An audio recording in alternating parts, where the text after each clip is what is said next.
You can write, no problem. So this is an yes, no problem. So we were to have this session last Friday, but I think power affected most people. Most people didn't show up or something.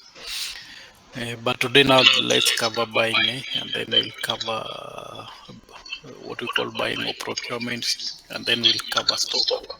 It's just a flow of both modules. Before I start on the system and the individual modules, the general concept or the general flow is something like this. At least as far as the ERPNext is concerned. So we have what we call material requests or requisitions. These could be requisitions for purchase, requisitions for transfer. I'll come to that. Requisitions for issuance. Issuance would be, for example, if you have a project and you're issuing stock for consumption or something like that. Then we have what we call a RFQ or request for quotation. ERPNext comes with a supplier portal, so you can send RFQs to your suppliers and they can reply on the portal. Basically, they are saying this is the rate we are giving you, and you can have those quotations in the system. You can compare them. From supplier quotations, you can do what we call a purchase order. From a purchase order, you can do a payment entry, which is an advance payment. So now we move into the realm of accounting. From purchase order, from what you can see on the screen, you can either go straight up to creating a purchase invoice, or you can create what we call a purchase receipt. A purchase receipt is GRN normally, that's what people call it around here. Or you can do a purchase invoice and then you create a purchase receipt. So ERPNext has that flexibility where you can do the liability and then you receive the goods later. Or you can receive the goods and then you can do the purchase invoice after. And you can have like a setting somewhere in buying settings where you say you cannot do purchase invoice before purchase receipt. Then of course after purchase invoice you do a payment entry. So the other processes like payment reconciliations, we'll mention those later and so on.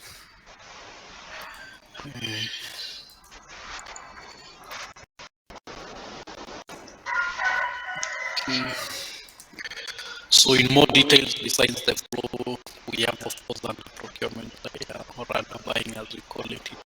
So we have supplier management, supplier groups. They are more important in the case of think of a scenario now that we have requests for quotations. You might be having suppliers you have grouped under electrical, others you have grouped under can I say aggravate, so that it's a bit different. So for example, if you're sending requests for quotations, you can go and say I'm sending an RFQ to electrical supplier, so that you don't send an RFQ of agrochemicals to suppliers who supply you with electrical stuff and so on. Then the purchase transactions I mentioned are just this by material request. Maybe one we didn't mention was debit note, but this is just against a purchase invoice or a purchase return, which is against a purchase receipt. Or blanket orders. A blanket order is so maybe you want to do an order, whether it's for, let me use for procurement now. Maybe you can make an order, a bulk order. It's like an agreement with your suppliers. So you can make a bulk order and then you keep doing purchases against it, for example. So if you have a question, probably you want to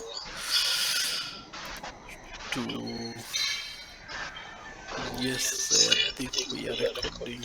I hope so, Prisca.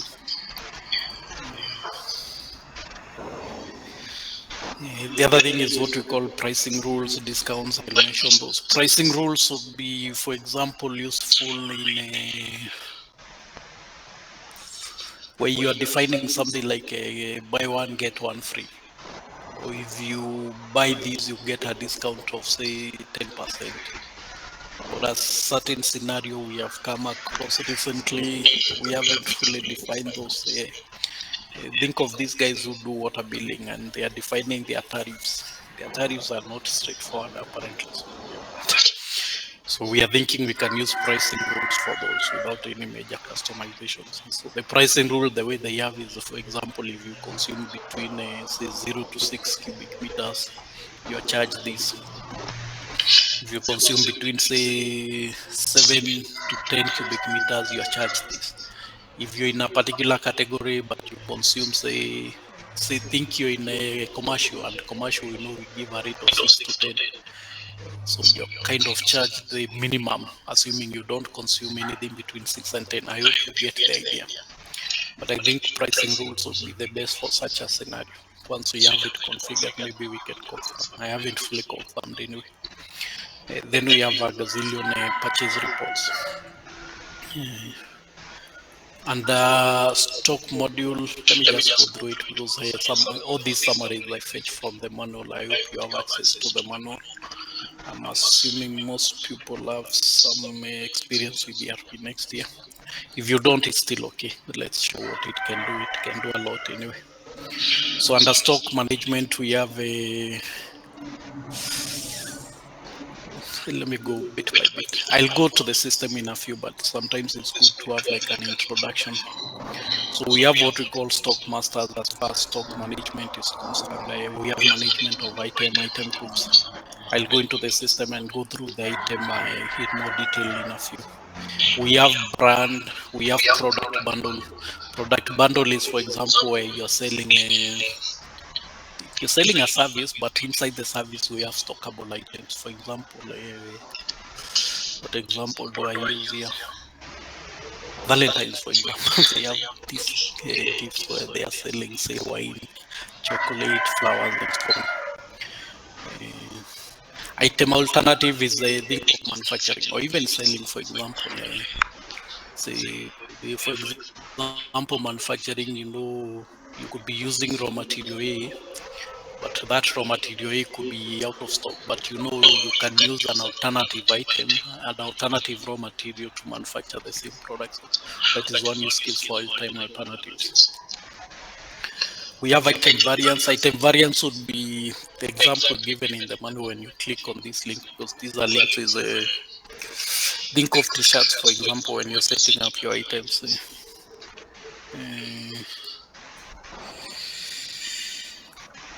For example, you're doing t-shirts, there is a 18 comes.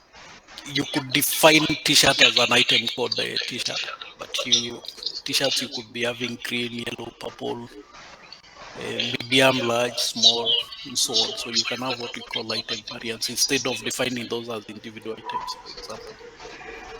Item attributes as things that you use to define an item. UM, say fractions in UM, total whatever. Inventory dimension, another thing. I think this is recent, not very recent, but there might be scenarios when you're doing your stock transactions, you might want to tag a particular dimension. A dimension is a reporting thing. For example, how do I give an example? Do we have an example for this?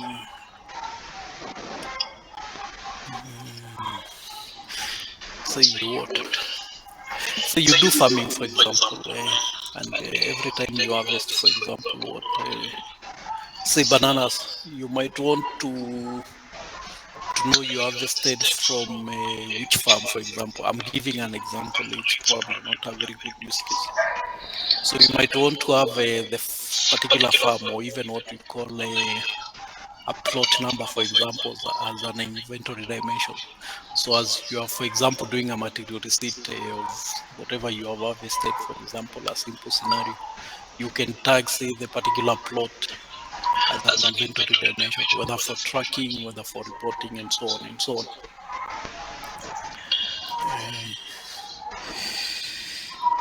Dimension, location, yeah, or even location. I'm not sure if that's what you're saying. What I said, please, if you have something, just say it. Let's it be a bit interactive so that I don't dump stuff. And then we have warehouse management. I'll come to those later. A warehouse in our case, it's a tree view, something like this. In here, next. Oh yes.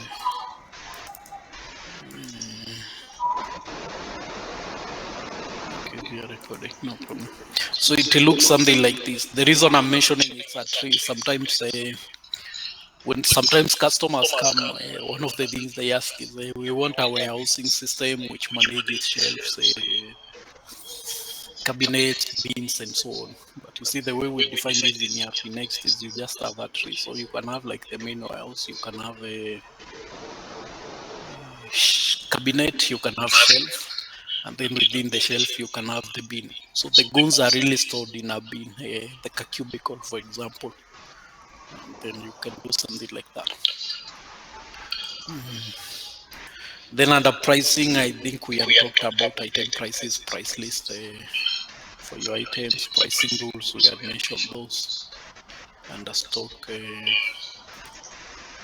And then we have stock transactions. So there are several stock transactions. Maybe we'll go through the material request I mentioned. Auto creation of material request. When I'm talking about items, we'll talk about reorder levels. Opening stock, stock entries, multiple of them. Stock entries are more or less tied sometimes to material requests, because a request is where you're requesting. Think of a scenario where you're requesting for transfer. It will be fulfilled via what we call a stock entry. We have shipments, delivery notes when you're selling to your customers. The reason they are the stock is because delivery note is a stock transaction which reduces your stock. We have pick list, delivery trips, packing slip, put away rule. Another put away rule would be a scenario where you have a think of trucks, for example, lorries. So if you're transferring, say, goods from one location to another, you might have what we call goods in transit, and your goods in transit are nothing more than just trucks or pickups, for example. And the way we define that in the ERPNext is we define those trucks as warehouses. So you'll go to your stock entry and say you're transferring, you say it's in transit, you pick the truck as the target warehouse, then it will be received later. So one application of a put away rule is you might attract as capacity. Even the normal warehouses have capacity or maximum capacity, if I might use that one. So you might define what we call a put away rule, so that you know this warehouse, this is the capacity, and then the put away rule is even a bit advanced, where you can, if this is full, it auto picks the next, and so on and so on. But there is that scenario. Stock reconciliation is for opening stock and stock counts, for example. Stock reservation, another relatively new feature, especially when you're doing sales. Think of someone who does, if you do a sales order in ERPNext, that's not, doesn't affect your inventory, for example. But I might do a sales order and the customer does a down payment. But you see now, when you do a sales order, you haven't done a delivery note. The stock is still within your responsibility or your warehouses, for example. So it means, assuming you did a sales order of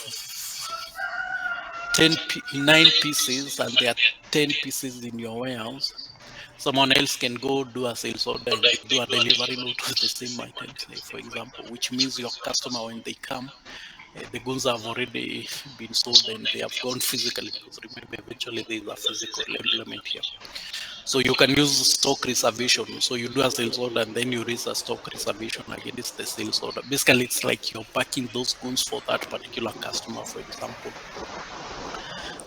I know they are bringing stock reservations for manufacturing, because even manufacturing, say you have done a work order, you want to reserve those raw materials so that another person doesn't initiate a manufacturing process and consume the raw materials. These are normal use cases.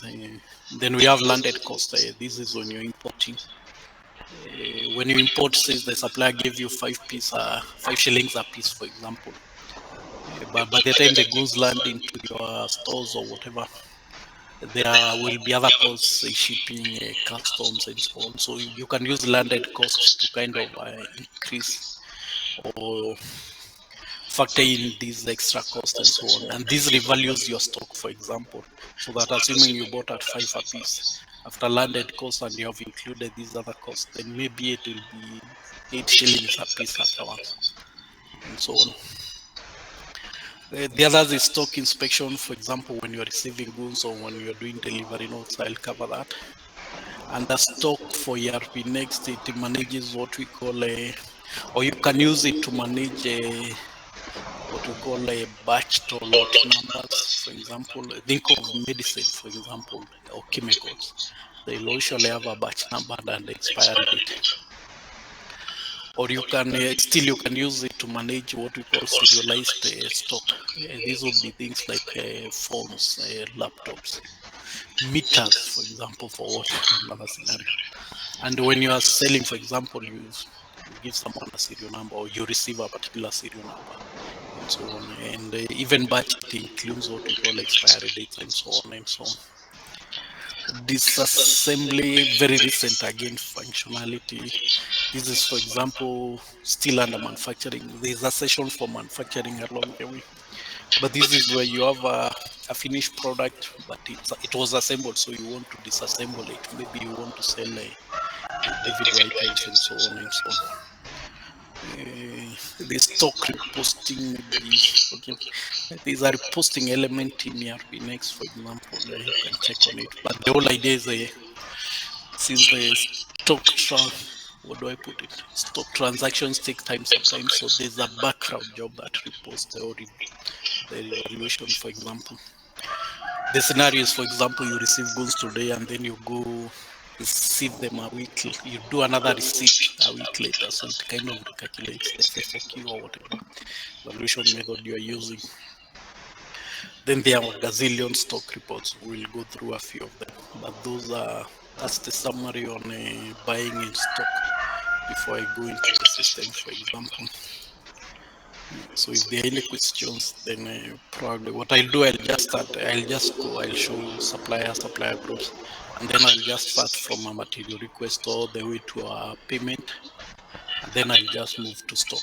The idea here is we buy, we go through the procurement process, we receive the goods in our warehouse, maybe we do some landed cost somewhere until we kind of we pay the supplier.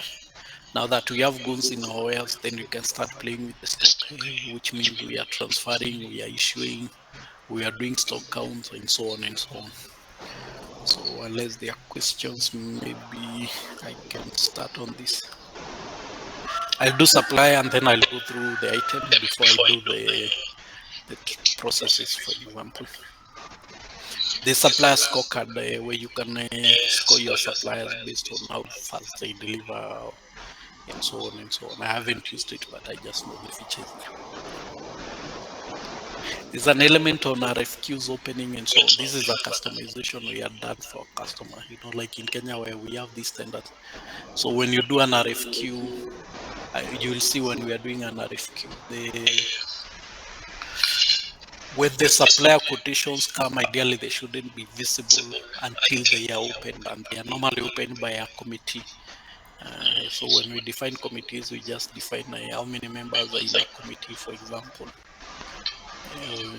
It's a simple customization. So when they come, we create what we call to-dos for each of the members in the committee, and then they just open the to-do. It looks something like I don't know if we have an example, but it's just hard to do something like this. Then they can come and close it, and then we just keep updating until everyone has opened the RFQs or the quotations, if I might use that term.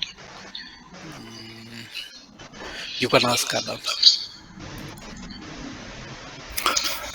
Thank you, Mchai. Not really a question, but I would like just to have a preview on understanding how it works. And majorly I'll be on the landed cost part. Okay. I'll give an example where we are procuring an item. Okay. And we have various landed costs that the services are provided by other provider besides the real supplier working with. I'll give an example, reporting an item, and we have things like freight, the insurance related issues. Okay. I want to understand how is it applicable when working on a given case now. No, so maybe I can go straight up to that, and then we can come to it later. So there are two parts to it. So number one, the landed cost looks something like this. So when you go to your landed cost, you can either use a purchase invoice or a purchase receipt, and then you can fetch items in the purchase receipt. So this is what you have received, for example, the average. So now when you come to applicable charges, you can have shipping, insurance, duty, and so on, and you can distribute the cost per quantity, for example, or per amount, for example, or even manually. There is an option for manually. So I don't remember the full accounting of it, but these either credits or debits, for example. So later on, you need to come and do what we call a purchase invoice, for example. Let me open two tabs here.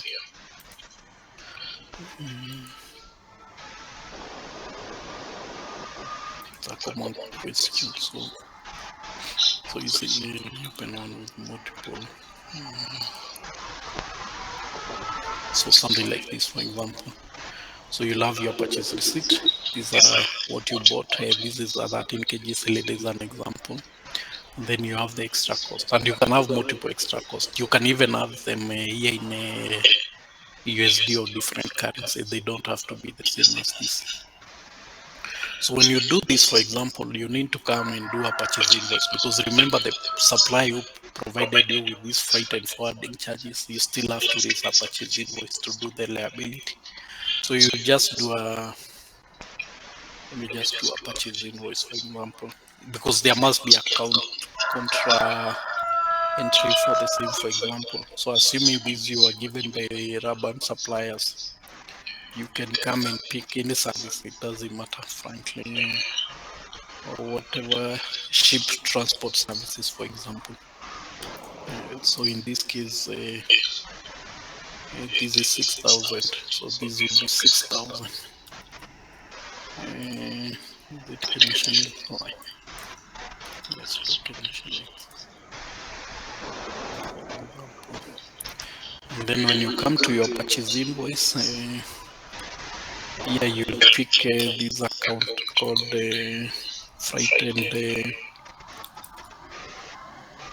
freight and forwarding, so that they kind of know each other in your books of account. I'll show you when we are talking about the item where we are going next. You can create this as an item, as a service, and you can tag straight up this account. So every time someone does a purchase invoice and they say freight and forwarding, then it will go to this account.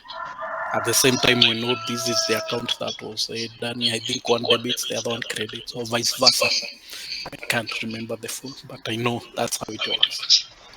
So then you'll have achieved what you want. And this will have updated your stock based on these amounts that you'll have accumulated. And you can have multiple. It's not it's just not one line. For example, let me open a draft one. So you can have multiple here. They are not prefixed or something.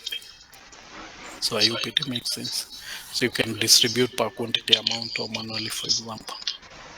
Something like that. And even here you can pick either purchase receipt or purchase invoice, because these are documents you could have used to. You might have not done a purchase receipt, you might have done just a purchase invoice. I hope I answered the question. Yes, you did. So the system allow the landed cost at the receipt level and at the invoicing level. So you Yes. decide at which stage to add the landed cost. Exactly. Perfect. Last but not least, now this one I want to understand the accounting level.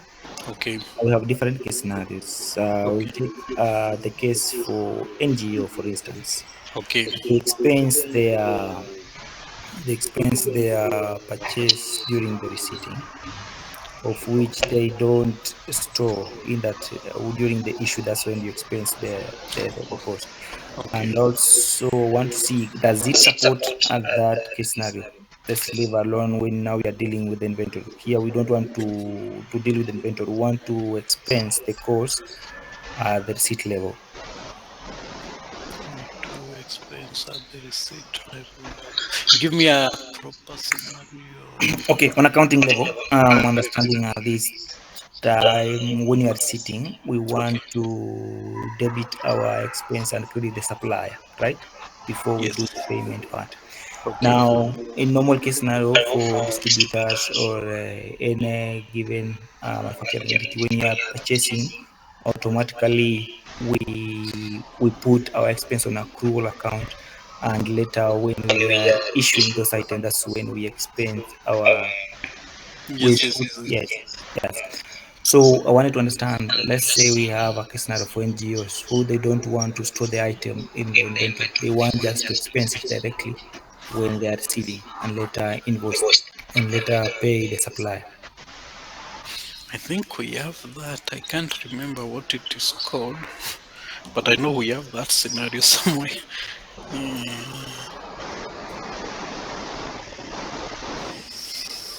the purchase receipt. It is there. Maybe I can come back to it, but I know there is that option, and they kind of explain very well here somewhere. I can't remember.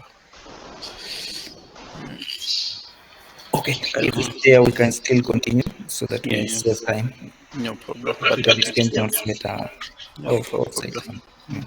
No, no problem. It is there. Eh, okay. So let me just go through the supplier briefly, but I go through the item a bit more in detail because the item has a lot of stuff, for example. So the supplier, it's the issue. You can have multiple suppliers, for example. Let me open our good friends, Kiari. Eh, you can have supplier name which can trace supplier group, for example. And supplier group is what I was talking about here. And even even supplier group, you can have what we call a tree, for example, something like this. So you can have your multiple supplier groups.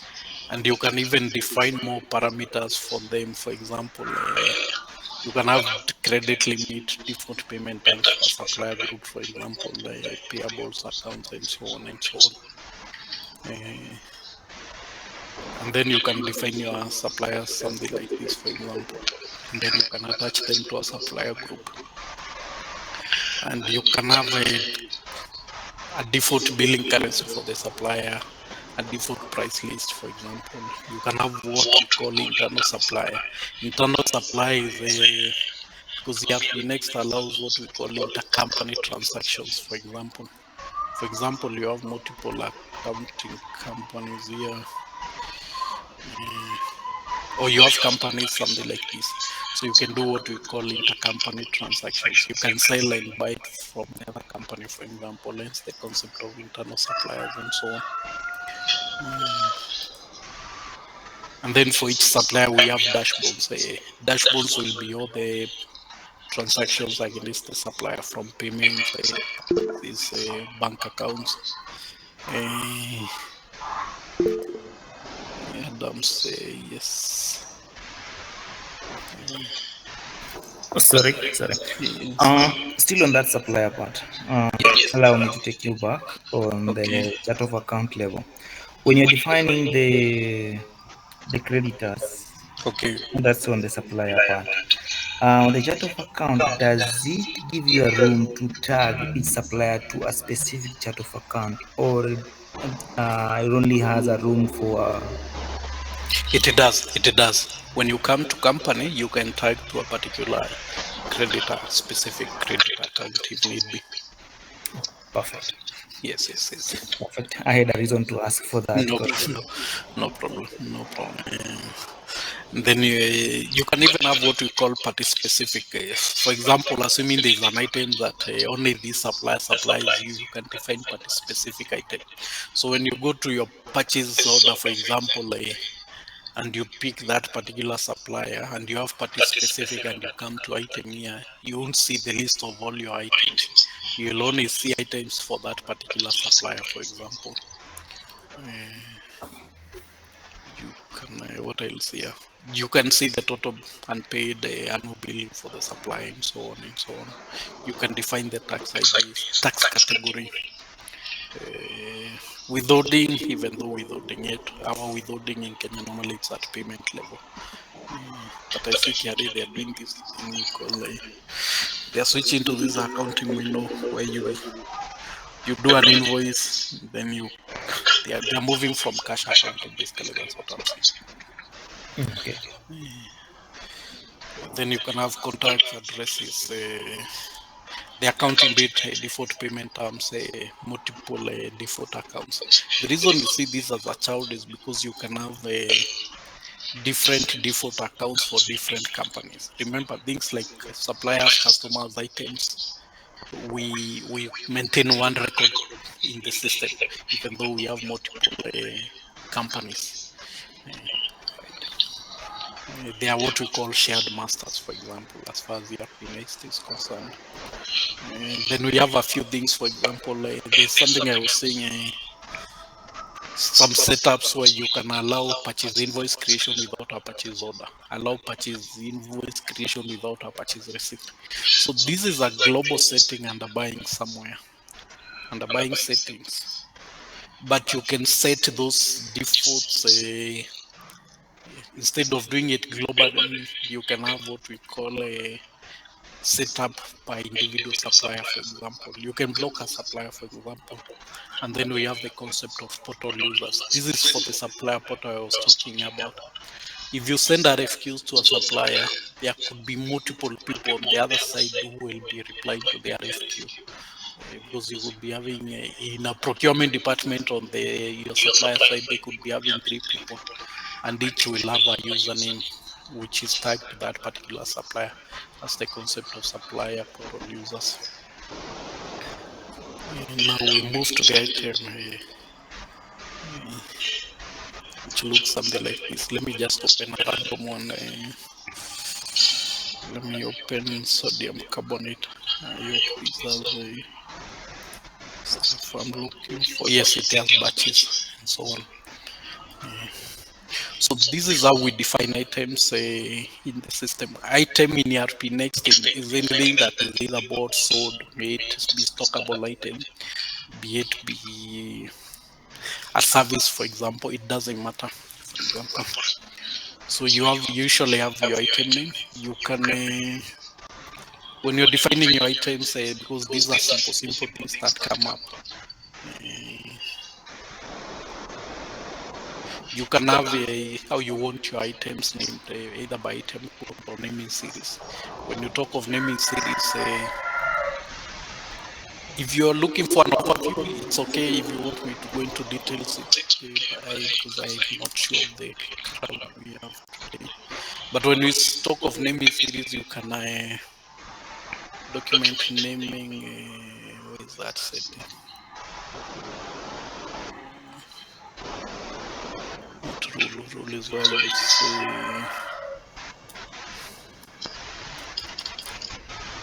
document naming settings, for example. So you can come and say item here, for example. There'll always be a default. So you can define how you want your items to be coded automatically by the system. So this is the setting you see here. By now it's item code, but you can use naming series, for example. The other setting you probably want to be aware of is the evaluation methods, but let me just go through what we were going so that we don't lose track. The other thing is you can categorize your items, for example, and this is critical. For example, when I go into detail into the item, the other stuff I will rush, for example. So you can have what we call item groups, and there are trees, something like this. For example, you can have aggregate fertilizer and the various two subgroups under aggregate, and so on and so on. And for each of these, you can have a few parameters predefined. For example, default price list for your items, tax templates for your item groups, and so on. You can show on the website, for example, because it comes with our web shop anyway. And then we have the default UOM, then a basic description. You can say it's a maintained stock, means it's a stockable item. If it has variance, as I was saying. If you're defining fixed assets, you still start from an item, because remember it will go through a procurement process, and you can say it's an asset, and you can even pick the asset category. The other parameters here, allow alternative, for example. And then for each item, for example, you have a gazillion connections, bill of materials, product bundles, item alternatives, item prices, pricing rules, sales against the item, batch numbers, serial numbers if it's serialized, procurement transactions, stock entries, and then you can see the stock of the item in each of your warehouses. For example, it will show you the actual, it will show you what we call waiting or reserved. Reserved is basically what is held by sales orders and so on and so on. Then in the inventory tab, we have a shelf life rarely used, but here you can define that. You can do weight per unit. What is it? For example, I want to use an example like what? There are some scenarios when you are defining your items besides the UOM. Think of where you have defined an item like 50 kg, for example, for fertilizer or cement. You might be 50 kg bag, that is your item. The UM is probably a piece, but you want to define the weight unit here, for example, so that when you kind of do your transactions, and these may come up even when you are doing one of these, where the lorries go over this weighing machine, so that you know how much weight is going in or out, for example. You can pick valuation method per item besides setting it on a global level. The options are FIFO and moving average. Leave all if it's allowed in your country. I only know of the US anyway. You can allow negative stock if it's not a serialized or batch stock, probably not advisable.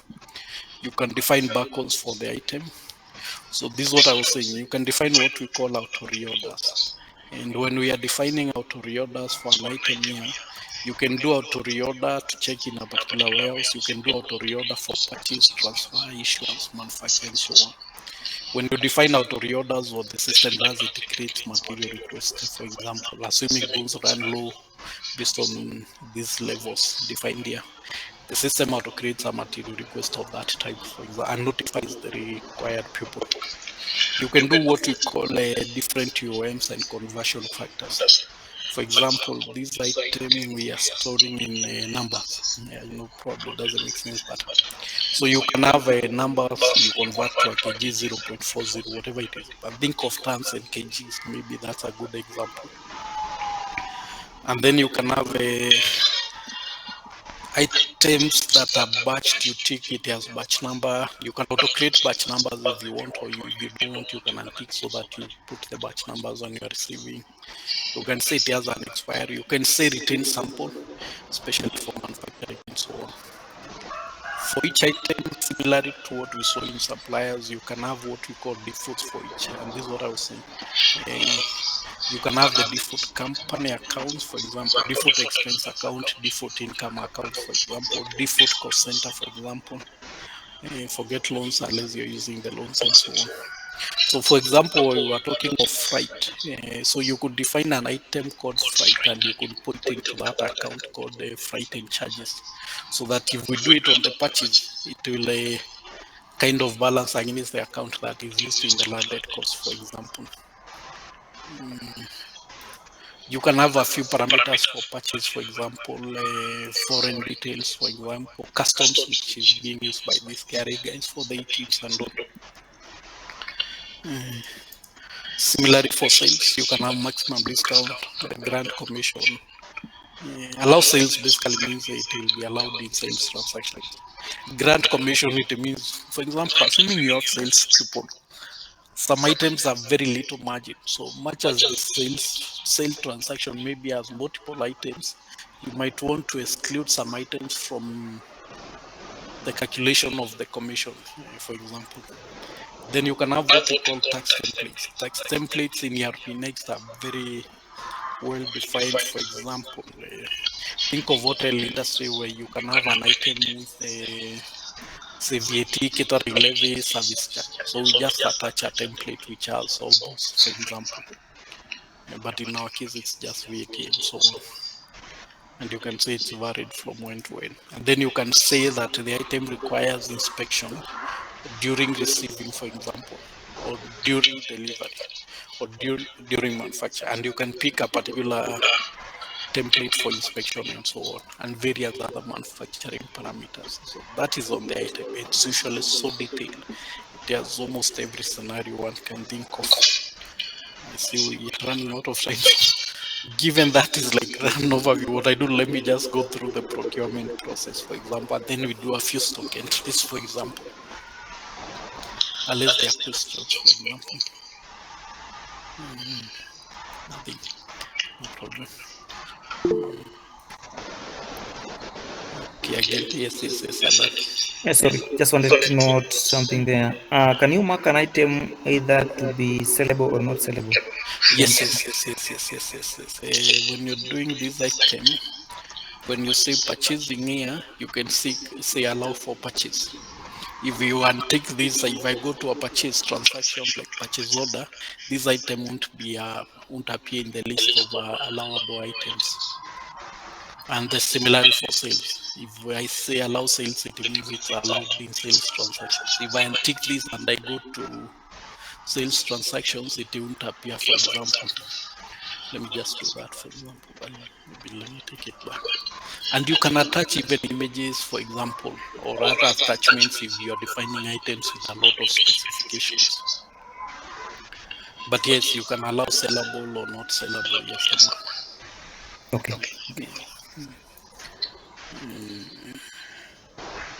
There are many other parameters.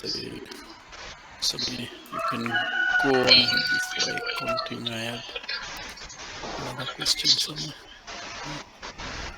Okay. So let me just start from a material request. For example, I'll do a material request of type purchase, for example. But the others, so someone could be doing a requisition so that goods are transferred from say HQ to their remote warehouse or branch or whatever. Or you could be doing a requisition for goods to be issued to you. Think of somewhere where we have a project. If I'm a project manager somewhere, I might request for goods to be issued to me. So I can raise what we call a material request of type issuance. So when you do these issuance, when the goods are issued, that's when we expense. Think of stationery. We buy, we stock somewhere, they are a stock asset. Then we issue, that's when we expense, for example. Or you can be requesting because you want to use them for manufacture. Or customer provided is in a scenario, for example, where you're doing manufacturing, but the stock is not coming from you. Maybe it's the customer will provide you with the goods you'll use to do you're like a contract manufacturer. That's what I'm saying. And you can then you can say when it's required. Let's say just 19th. You can scan the items. For example, when you're doing requisitions, almost every stock transaction in ERPNext, you can go scan. It's barcode scanning, for example. So you can pick the items. Let me just pick two, for example, here. I can pick another one, say PVC. I don't know what are they. You can say what you are requesting. You can say 6. So you can say you are requesting for a particular project. I think I saw such a question a while back somewhere. Let me just say this field project and so on. Target warehouse, this is coming from the default warehouse defined, for example. You can do other accounting dimensions, for example. You can capture, say, territory, cost center, branch, donor, assuming you have such an accounting dimension, for example. You can do, this is assets. We are talked about where you're building a big asset, for example. But let me just say this so that we see. There are some buttons normally you see a code get items from. It's like, how do I put it? You can always get items, or you can initiate material request going forward. You can come to material request and get items, say, from sales order or product bundle or bill of material. Say, think of a scenario where you have done a sales order, but you don't have goods in stock. Someone who requisitions for purchase can come and fetch items that are in sales order to the material request, for example. Let me just, so this can go through our workflow. Workflows are another standard functionality in ERPNext. Probably we should have a session for this. So you can send it. The other person will confirm, I have all the roles, for example. They can return for amendment if they feel we need to make some changes, or they can reject. Or even yourself, based on how we have defined these workflows, we have an option to recall. Recall basically means you take it back to draft, you make changes, for example, and then you save it, and then you send it again. So it keeps switching back. Then it can be confirmed. So once it's confirmed, it displays multiple options, and this is what I was showing somewhere along the way. So from a requisition for purchase, you can either do what we call a purchase order directly, or you can do an RFQ, or you can do a supplier quotation, depending, right? So here we can raise a request for quotation. Let me just click there, for example. I don't know why it keeps coming with this, but so these are the customizations I was saying. Here we are just saying for this scenario, we expect a minimum of 3 quotes before we can open them. We can say this is closing on 19th on a particular time. You know how tenders are in Kenya. It will auto pick the items. You can pick a default email template, for example. Let me just pick this. And then you see now the suppliers are blank here. So you want to send this RFQ to your suppliers. So you can say get suppliers based on a supplier group or tag, depending, for example. So you can say you only want to send to either demo supplier group or distributors or whoever, for example. When you do this, it will auto fetch all the suppliers and their email. So you need email, for example. What I do, let me just pick I think I had created one for test. Auto test supply. I don't remember the password, but it's okay. So it looks something like this, and then we can save it. These two can go through our workflow or not, for example. It will send out emails to your suppliers.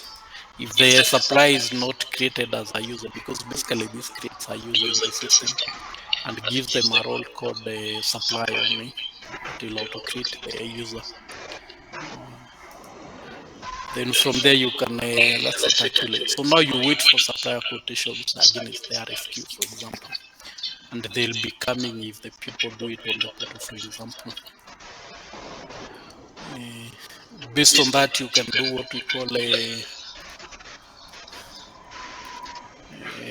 there's a report here for supplier quotation comparison. So when supplier quotations come, you can use this report to compare, for example, the rate you have been given by each supplier. This is an example, because you might have done a RFQ for multiple items. One supplier gives you a high rate for one item, lower rate for other items. So you probably want to compare per individual item rather than globally, for example. So assuming we have received our supplier quotations, there'll be something like this. There'll be many, something like this. So we don't have to go through this. So you can open your supplier quotation, for example, something like this, and what do you call it? And create a purchase order directly for that supplier. So I received the email from whatever I just did here. Now this is what you are seeing here.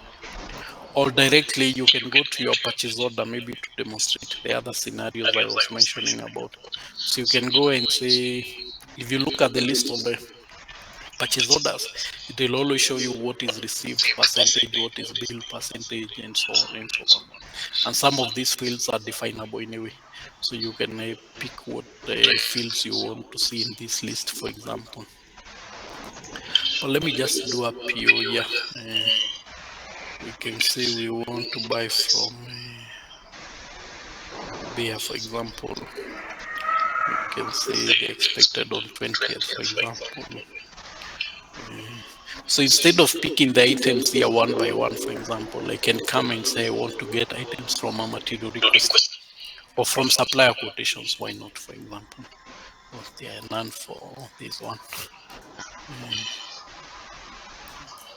If there are many, for example, if I do to material request, definitely there'll be something like this, because remember these have been done by various people. Let me just pick 7.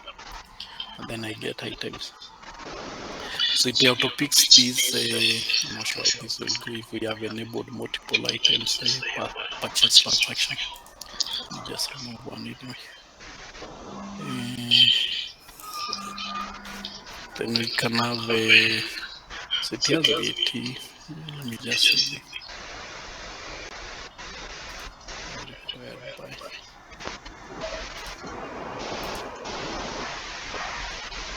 I can save this.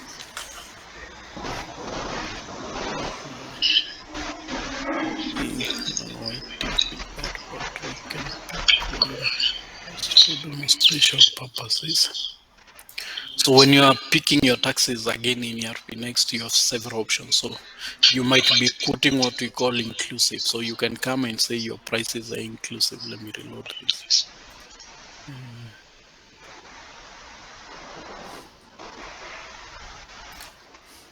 You can say your taxes are inclusive. Basically, it means you're quoting a figure and then we'll do backwards tax. Or you can do the figure and then we'll put VAT on top, for example. But you have that option, for example. Again, this will go through an approval process until it is approved. Let me just approve all the way. When it is approved, you can now initiate purchase receipt, purchase invoice, or payment entry, for example. Is the issue. Or in some scenarios, you don't want to go through the approval process, you can go and update items. Maybe you realized you needed 6 pieces instead of 2, for example. Maybe there's a setup somewhere. But from there now you can initiate a purchase receipt. Let me just go through the process. We are running out of time anyway. So we can say we are receiving one for the sake of it. You can see if there are any rejected quantities, and you can see the rejected quantity warehouse, for example. When you're receiving now, you need to say you're receiving them in which warehouse, for example. And we can save this and we can submit. So now, assuming you have your purchase receipt, you see now what I was saying. The other things like put away rule, you can do put away rules when you are receiving, so that it applies and checks against the capacity of your warehouses and so on. When you have this, you can come and do your landed cost, as it was said. If I come to this purchase receipt, it will have done a stock ledger and an accounting ledger. This is the question that was asked. Stock received but not billed. So I know there's that option. The option of going straight up billing. I can't remember. So I can come to stock, for example, and do a landed cost. The way it works is I just open a landed cost. I can pay. I'm doing against a purchase receipt. I can get items. It will auto pick the item, for example. And then I can say just freight, for example. I can say freight for the sake of argument. I can say this is say 700 just as an example. I can say I can submit. So this will just revalue the stock. So when I come to the stock ledger somewhere here, I know the valuation will be a bit different than what we received with. So 3,300, I hope that's it. Next now is to do what we call a, so you can, when you have a purchase receipt, you can do a return, for example, or you can do a purchase invoice. Stock entry is maybe you're transferring the goods directly from here, for example, but let me do a purchase invoice directly. Similarly, it auto picks the items, for example. So there are some scenarios, and I think, not I think, it's like a, almost like a fact now. When these items come up, because we have reviewed it severally, you won't probably do purchase receipts. You'll do purchase order and then go straight to purchase invoice, and you say update stock. So you can move from a purchase order and do a purchase invoice, which not only does the liability, but even update stock directly, for example. So you can bypass purchase receipt altogether. Yes, Kushal, you can ask. Good morning. How are you doing? I am good. I am good. All right. Quick one. For example, you entered the what is it? The transport cost for that purchase, Yes, yes, right? Which was an additional cost that yes, applies to that purchase. yes, Now, if I'm a new user, I've just logged in, and I yes. want to check, how would I check what was done with that purchase? Where does it show that there were these additional No costs problem. associated? So when you do through this purchase receipt, there's always a connections in ERPNext. So it will show you the originating material request, originating purchase order, purchase invoice that we just did against the PR purchase receipt, and it will show you the landed cost we just did for the purchase receipt. Is that's what you're asking? Okay, so let me ask this. Yes. Yes, that explains it. Let me ask it in a slightly different way. Yeah. On that particular product, Yes. instead of showing 3,000, it is now showing 3,300. Yes. How do I find out from looking at that product why is it not 3,000? Why is it 3,300 now? Let me go to the stock ledger. Let's see where we'll have done. So the stock ledger, do we have? We don't have reference to landed cost. Actually, the only way you can do that is via the connections. But now we know there's a valuation change in the item, for example, in the stock ledger. But the stock ledger is what will tell you that there was a change. So maybe if you open the voucher, which is the purchase receipt, then you can what do you call it? You can navigate all the way to the landed cost that changed the valuation or the cost. Yeah, that's exactly what I wanted to check. That's perfect. Okay, Thanks. okay, okay. So yeah, there's a reference in every stock ledger or every accounting ledger, for example, for each of these scenarios. The other small things like auto repeat. For example, in our case, we do what we call monthly invoices for hosting mostly and support. So for us, we just set those invoices out as auto repeat, whether monthly, whether every 6 months. So even in your purchase, you can do an auto repeat. I don't know in which scenario, but you can do auto repeat and so on. Where are we? Purchase invoice, for example. This is what they call three-way matching, for example, especially government tenders. When they are doing that, they always say we want to see three-way matching. Basically, they are saying purchase order, you can see the purchase receipt, you can see the purchase invoice, something like this. So we can have the purchase invoice, for example, then we can submit it. So now that we have purchase invoice, there are various types of and you can do attachment, for example, so if I can mention, and not only, maybe you want to have the associated purchase invoice, because remember you get a purchase invoice from supplier, and you can do other information like, let me get the other side, but you can check even on the purchase invoice for supplier, for example. Sorry. Okay. So now that we have a purchase invoice,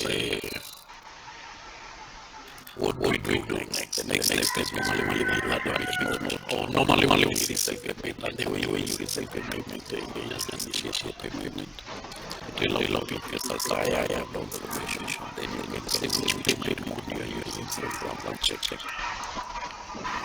Then you can say your payment per amount.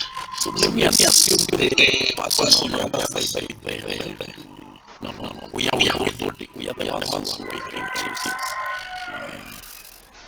So if you're within the way you are looking at you can come and say you are paying 2,000, but really the budgeting will be fully paid. So what we are doing is that is good for the amount here.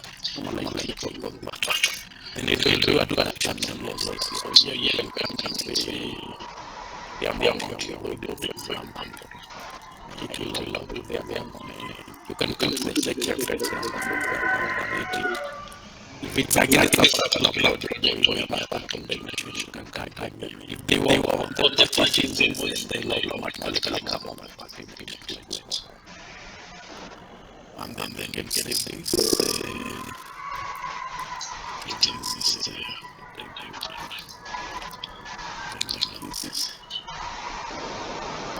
can go through our workflow, for example. So now you limited your whatever account is associated to your mode of payment, which is operating until you allow another something. So go on analysis.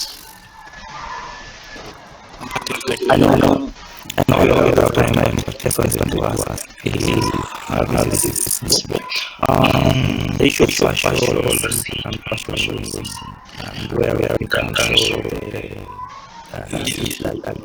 Yes. Sometimes we look at that much as I just received 50% because where POs or 2 pieces. But when I did them purchases, I did just one piece, for example.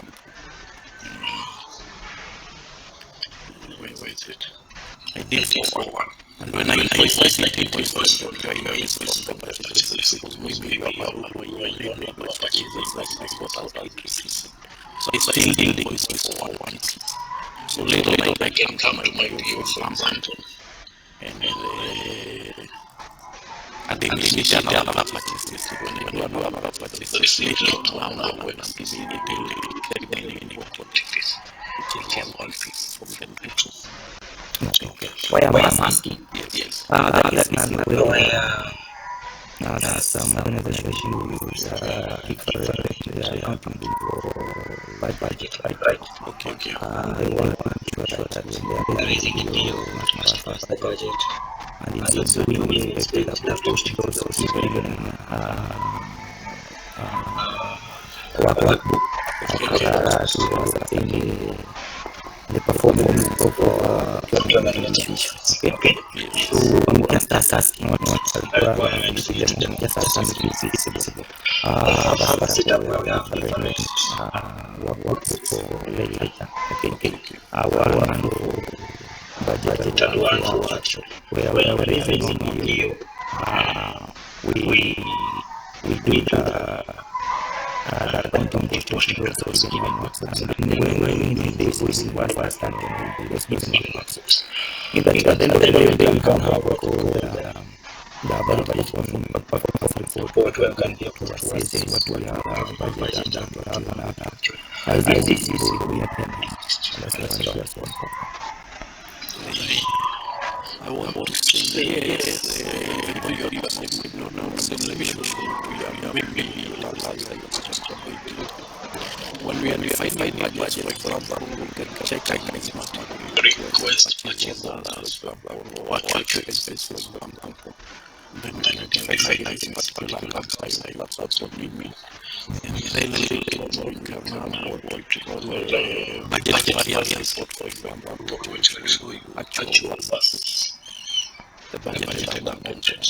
So it comes to your question. That's what I wanted just to confirm. No.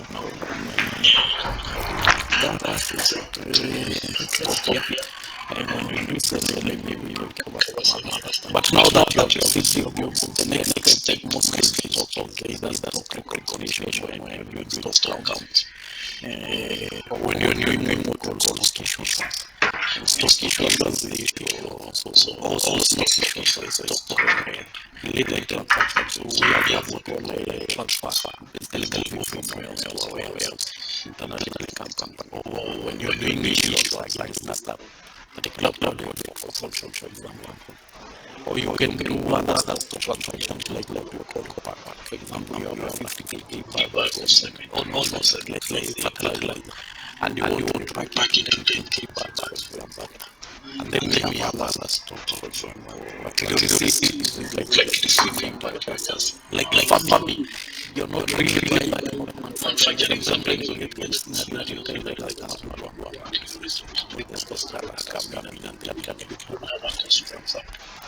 and of course also we manufacture now. For example, let's say symbol of manufacturing one material size we use in one kilogram. It creates substantiations of these types. So that's the whole transactions that are around stock. This is what I when you're doing stock transfer, you can say to transit. It's calculated to transit. It means someone has to kind of say RCC. Because those are in transit. It's calculated by SSA track. So until then, they are in there by direct exam and I on the other side. But if I just this direct or doing a transit, it means also I'll actually say they will have these warehouses. But really, because I'm and when you're doing this, you can transfer backward to reverse to assist very fast. And you can carry various dimensions. This is a question of your so when you're doing your transfer solution, you can carry various things like a project, and so on and so on. That's the question around many but I think we can cover that stuff especially if it comes around your stock accounting when you're doing opening stock. So there are two purposes: opening stock or stock reconciliation when we are doing stock. So you can say you want to, I can take all warehouses, By default, let's assemble have all the items in each warehouse and the quantities. They have the budget entry. You can say this is the 90 is also available. This is changing and so on and so on. That's it. That's it. I thought that now we will have a board must I was wrong.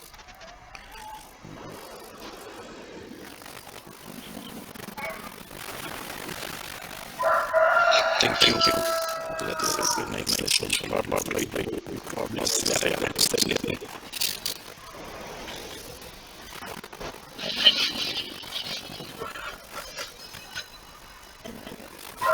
We cannot hear you basically for something you're not right now. What about now? Can you hear me? Yes, I can get clearly. Remind me what I had previously raised and I don't know if you had other question.